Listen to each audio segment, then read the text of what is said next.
My old man and my grandfather were always thinking about the future. This dairy shed here has made it so that I don't have to build another dairy shed in the time that I am milking cows. For my kids to take over this farm and become a fourth generation dairy, we need to change things, we need to evolve, and we need to go along with the weather and work with the weather. And this case study that we've done has proven that water is going to be the key. I need to be on the ball, I need to be getting these water infrastructure in on the properties. We want to create the best product. To get that good product and a consistent product, we need water, and we need to be able to grow more grass to create that really good fresh milk.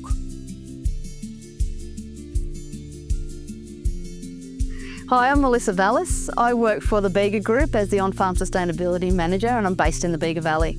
I'm Ken Garner and I manage the dairy unit in New South Wales DPI RD, and I'm based in Bega, New South Wales. I'm Ian Heffernan, better known as Toad. I live on a dairy farm in Canterbury, New South Wales.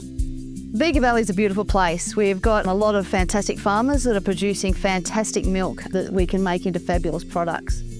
The challenge that we've got is a lot of farmers in the Bega Valley are having to face with a huge challenge in terms of climate variability. We swing wildly from flood to drought, and we need basically the infrastructure to be able to manage that.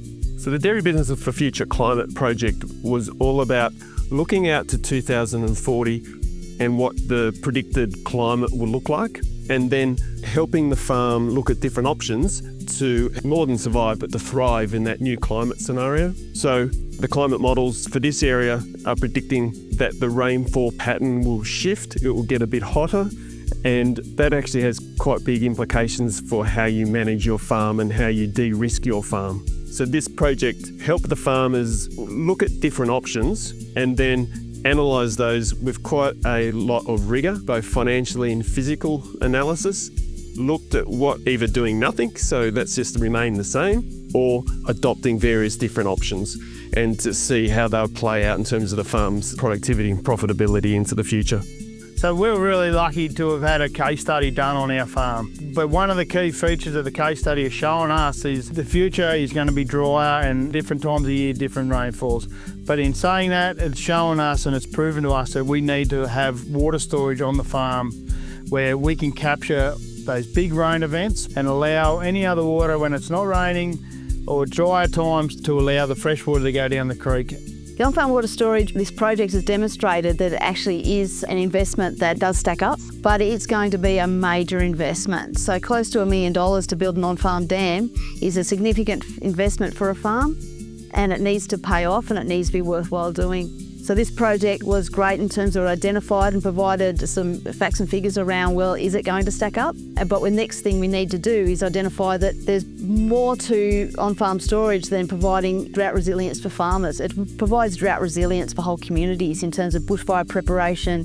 It also is a great haven for biodiversity, and certainly for low-flow bypass systems, we can make sure our streams have a base flow of streams, given that our on-farm storages can replicate the function of upland wetlands in terms of holding water back during wet times and allowing water to seep through the environment and seep through our gullies into our waterways to maintain base environmental flows.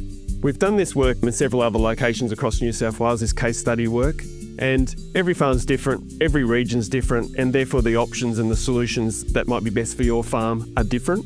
So the other locations, mid-north coast for example, shade and shelter was the big issue. Down here in the Bega Valley, it was water security. Out west, it'll be something different again.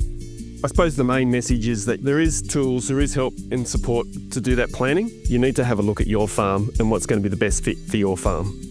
You know, we're proud and honoured to be able to work with the DPI and Dairy Australia closely enough and do this case study, work out some future calculations and evaluate things a little bit better and different. But you should really get out there and talk to one of your DPI officers, and you know, there is really good things out there available. So I think everybody should, you know, get a DPI officer and make them as close as your accountant.